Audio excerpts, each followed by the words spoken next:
suami sendiri ada nggak perbedaan sikap Kak setelah punya anak perempuan? Iya, Hagia jadi princessnya Papa Vincent banget. Dia jadi apa-apa hati-hati ya, nggak boleh pokoknya kalau sama Hagia harus gini harus gitu. Cemburu nggak nih Kak? Mungkin jadi lebih sayangnya malah ke Hagia nih jadinya. Enggak, aku nggak cemburu, aku senang justru kalau Hagia dapat kasih sayang dari bapaknya. Anak-anak yang lain juga kan dapat kasih sayang juga dari bapaknya. Jadi ya selain ya orang tua sama anak sih happy kalau aku ngeliatnya kalau suami perhatian. Kakak selama dengan Vincent sendiri nih Kak, dengan Kak Vincent sendiri ada nggak sih Kak mungkin dari sisi kakak yang nggak pernah kakak tampilkan ke Kak Vincent, mungkin kayak setiap pagi harus tetap dandan katanya cakep atau ada apa gitu Kak? Yang sisi yang nggak pernah mau tunjukin ke Kak Vincent selama nikahnya misalnya kayak nggak mau polos mungkin secara makeup atau apa gitu, ada nggak sih Kak? Aku di rumah sih nggak makeup sih, nggak ada sih kayaknya ya. Kalau aku ya semuanya terbuka aja kalau aku, karena buat aku keterbukaan adalah kenyamanan gitu. Kalau kita nggak jadi diri kita sendiri atau ada yang kita tutup-tutupin, kita jadi kayak harus ibaratnya harus acting ya, jadi nggak jadi diri sendiri. Kalau buat aku justru ketika kita punya pasangan dan kita bisa jadi diri kita padanya, kita bisa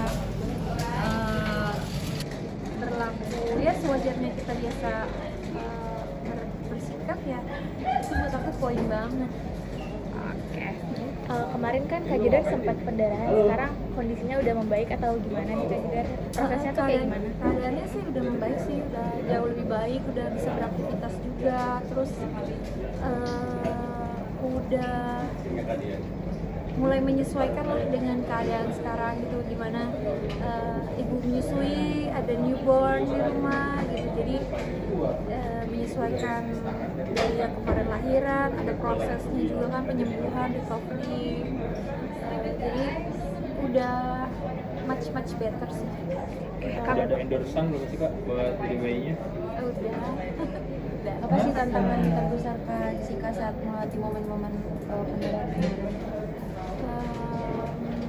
Rasa sakit ya, pasti rasa sakit. Terus karena kemarin lahirannya tuh nggak emang aku memilih untuk nggak epidural, nggak pakai gila gitu, jadi emang nggak pakai obat bius, jadi benar-benar ngerasain sakitnya. Dan ternyata ada yang kita nggak kira-kira, ada pendarahan dan ada perlengketan plasenta, dan itu ternyata sakitnya berkali-kali lipat dari melahirkan. Jadi kayak aku masih trauma sih sampai hari ini. Jadi ya, tapi disyukurin aja lah nikmatnya ketika ngelihat anak kita kan, ketika ngelihat newborn yang baru lahir itu kayak udah terbayarkan lah semuanya, dan berusaha untuk recovery aja, makan makanan sehat, istirahat, kan sambil menyusui juga soalnya kan, jadi harus tetap positive thinking gitu. Jadi berusaha untuk melupakan rasa sakit itu gitu. Kakak nggak ada proses diet Kak untuk misalnya kan banyak orang yang pingin diet gitu kan Kak, meskipun dia menyusui, Kakak sendiri gimana Kak? Kalau aku sih belum bisa diet ya, soalnya masih menyusui. Aku fokusnya ke menyusui aja dulu deh gitu, nanti dietnya seiring berjalannya waktu. Soalnya buat aku nutrisi ASI kan penting banget, karena anakku cuma makan dari susu yang aku produksi. Jadi kalau akunya nggak sehat, diet itu kan lemes ya, kurang nutrisi, dan pastinya bikin badan lemes. Jadi aja dulu deh, fokus ke bayi. Apakah kamu menjalani perawatan khusus atau terapi tertentu setelah? Paling itu sih yang perawatan masa nifas itu loh, yang pijat, terus pijat laktasi, terus di bengkung juga kan, terus kayak rendam ramu-ramuan, minum jamu, terus makan ayam kampung gitu. Itu sih aku jalanin banget 40 hari juga kan, aku di rumah aja kemana-mana untuk recovery. Kak Jedar tadi Kakak bilang Kakak sedikit trauma gitu kan dalam proses melahirkan. Apakah ke depan Kakak ingin punya anak aja atau gimana Kak saat ini? Belum dulu, nanti aja mikirinnya. Kalau sekarang mikirin gimana caranya biar anak terawat dengan baik gitu. Suami senang, anak semua sehat, itu yang paling penting. Kalau untuk nanti mau punya anak lagi apa enggak, kita pikirin aja nanti aja.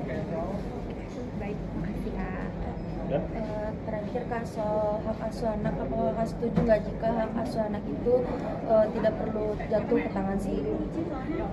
Anggapan kakak menurut kakak tuh gimana? Menurut aku itu tergantung kasusnya kan beda-beda. Kalau yang anaknya masih kecil, masih butuh ibu, atau yang gimana kan tergantung kasusnya. Kita nggak bisa putusin iya atau enggak, atau misalnya berpendapat iya atau enggak, karena kan setiap hal pasti punya permasalahan sendiri-sendiri gitu, jadi tergantung.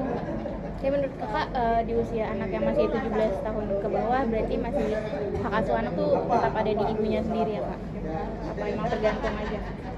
Tergantung ya, kan case-nya pasti beda-beda gitu. Aku juga nggak ngerti hukumnya, jadi aku nggak bisa berkomentar.